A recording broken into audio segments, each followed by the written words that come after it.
last month, in July, I was visiting my family, and therefore had the very rare opportunity to see a lot of TV news. And it had some, it was a lot of news. It's what my family does. But it was the first time in a long time I've had the opportunity to really watch a news story unfold and see the spin on it.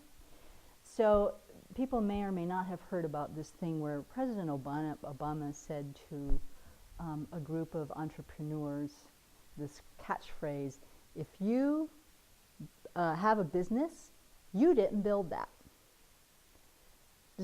People have heard this story?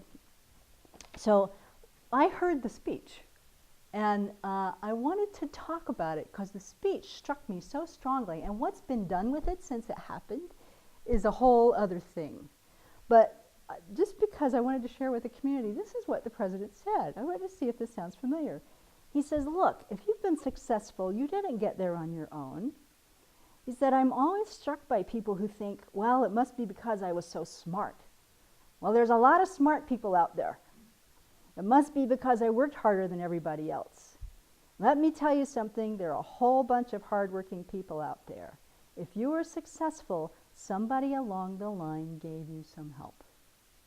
And then he went on and talked about you had teachers, you had mentors who helped create this unbelievable American system that we have that allowed you to thrive. Somebody built the roads, somebody built the bridges. Government research created the internet so that all companies could come together and benefit from that.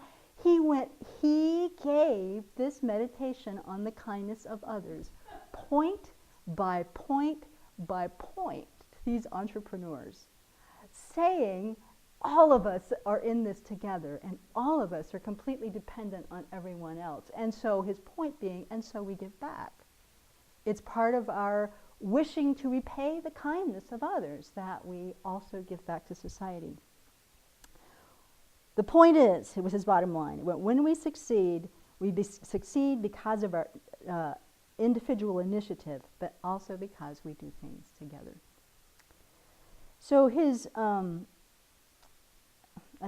politically deadly moment happened when he made this sentence, if you've got a business, you didn't build that, somebody else made that happen.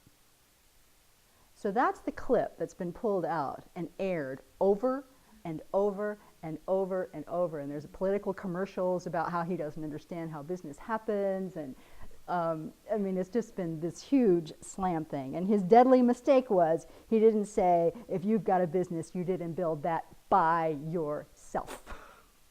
That was his mistake. But aside from, and this is still in the news. I went back online to just see if it's still current. This is now a 6-week-old speech that they've just been making all kinds of stuff about it.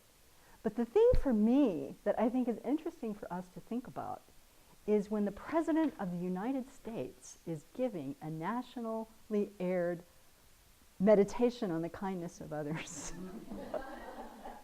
This is actually something to rejoice about. And I think in this political climate, there's just, even the little bit that I've been able to plug into, it's so nasty right now.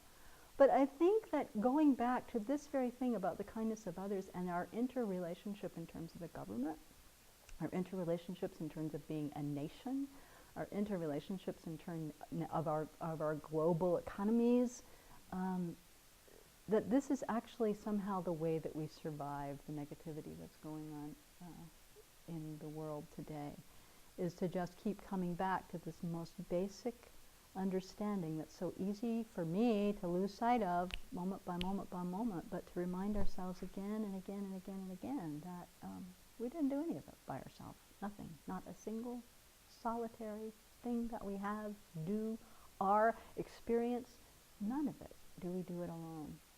And so for the president, I hope that you have lots and lots of help in actually being able to give this speech again, because I'm afraid now you'll never say such a thing in public again.